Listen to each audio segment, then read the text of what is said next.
I'm Mavis Leong. I'm a mother of two. I have 3 dogs that are adopted, and I'm a 2-time cancer survivor. I was diagnosed with breast cancer in the early stage in 2012 through a health screening and had a relapse in 2018. I was very fortunate because I went through a regular health screening check. It was detected early and that helped in my recovery. When my doctor told me about the diagnosis that I have breast cancer, I was very surprised because in my family there was no history of breast cancer. At that moment, I just asked myself, why me?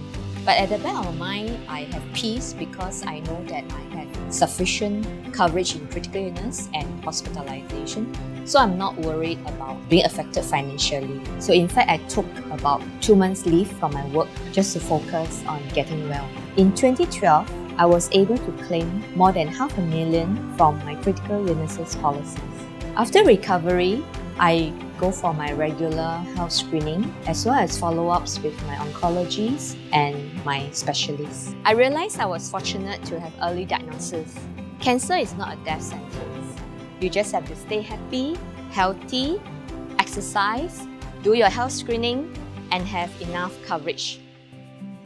Preventive measures and early intervention will lead to less complicated treatment, higher recovery rate, and lower treatment costs. Serious illnesses like cancer have a high chance of relapse. Treatment of cancer can result in 2 outcomes. One is for curative and one is for palliative control. Any likely treatment process will result in higher treatment costs. These treatment costs will include more treatment such as chemotherapy, radiotherapy, and more investigation. Therefore, it is very important that the patient be financially prepared and protected against such higher costs. It is important to prioritize healthy living in the fight against critical illnesses. For example, I have a friend who was discovered to have diabetes. As a result of his diagnosis, he made changes to his lifestyle, incorporated exercise, and changed his diet. He lost a healthy 7 kg and his diabetes was reversed. Singaporean has this false sense of security, thinking that the MediShield Life will cover their critical illness gap.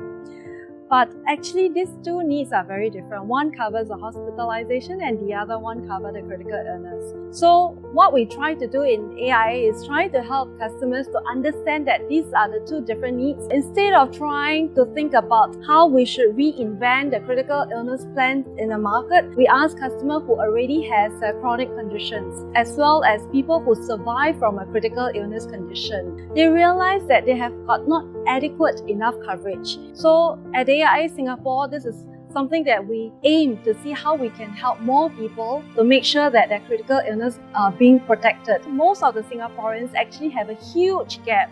It's 80% unprotected. So that's something that we feel very strongly that as an insurance company, how can we help more Singaporeans to bridge this protection gap? The customers that we speak to are telling us that they feel that the critical illness coverage plan that's out there in the market is insufficient, and they're hoping that they can get something that's more comprehensive. So as a result of the survey, what we have done at AIA Singapore is we come up with Power Critical Cover. And with this plan, what we have done is we've actually gotten the most number of critical illness conditions that's being covered. There's in total 175 of them, with 150 critical illness conditions, 15 special conditions, as well as 10 pre-early conditions. In addition to AIA Vitality, I'm also very pleased to share that we are able to bring in partners like White Coat as well as medics, and together with the power of these partners to enable all our customers to lead a healthier lifestyle. At AIA Singapore, what we intend to do is to enable more Singaporeans to lead a healthier, longer, better lives.